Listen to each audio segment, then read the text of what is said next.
Assalomu alaykum, hurmatli tinglovchilar. Bugun amaliy o'zbek tili fanimizdan badiiy uslub va uning xususiyatlari mavzusini ko'rib chiqamiz.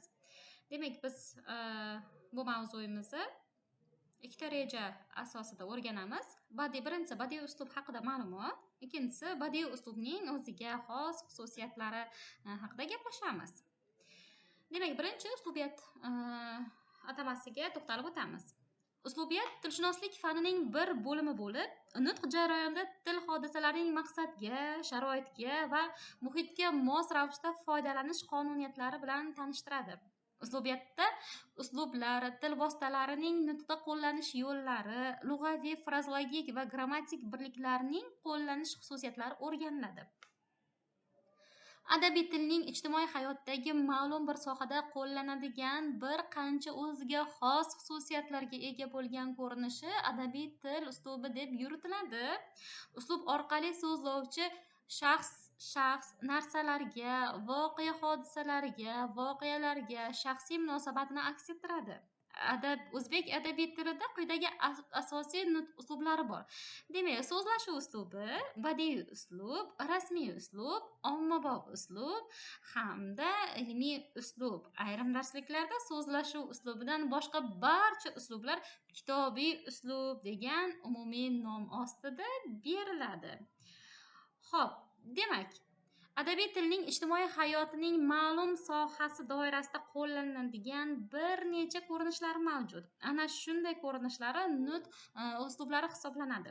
Adabiy tilning ijtimoiy hayotining ma'lum sohasi doirasida qo'llaniladigan ko'rinishi esa nutq uslublari deyiladi.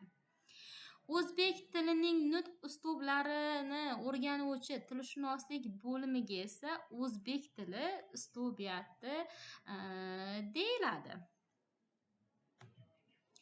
O'zbek tilining ichki tuzilishinigina o'rganish bizga bu til haqida to'liq axborotni bera olmaydi. Chunki til birliklaridan qachon, qayerda, qanday vaziyatda foydalanib bilish ham katta ahamiyatga ega.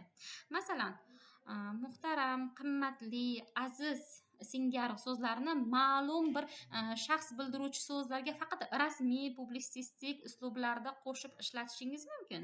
Muhtaram Solijon Soqiyevich, qimmatli aka, aziz opajon.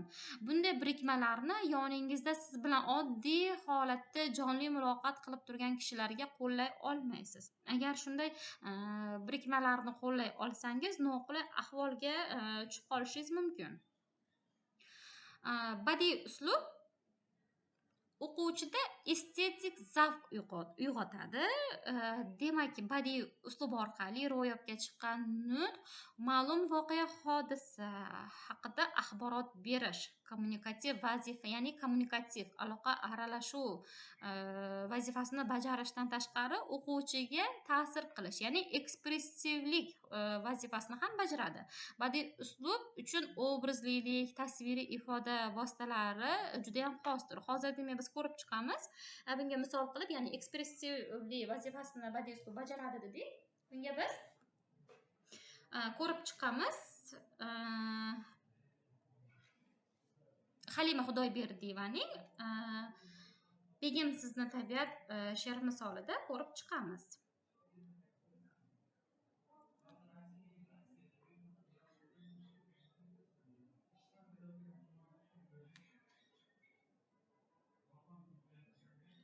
Begim, sizni tabiat raso qilib yaratgan. Kimlarnidir o'ychanu sizni kulib yaratgan. Nogahon berib qo'yib bu husnni kamolni, o'zi ham rashq hasadga to'lib yaratgan. Qiya tushgan nigohni armonga yo'ymagaysiz. Qiz qalbiga sevmoqni osonga yo'ymagaysiz. Qiynamangiz, u o'zi o'rtanga uchib bir bag'ir, bu bag'irni kenglikda osmonga yo'ymagaysiz. Siz xuddiki Farhodsiz, shirin qaydadir begim. Orzularim dildayu, nolam maydadir begim.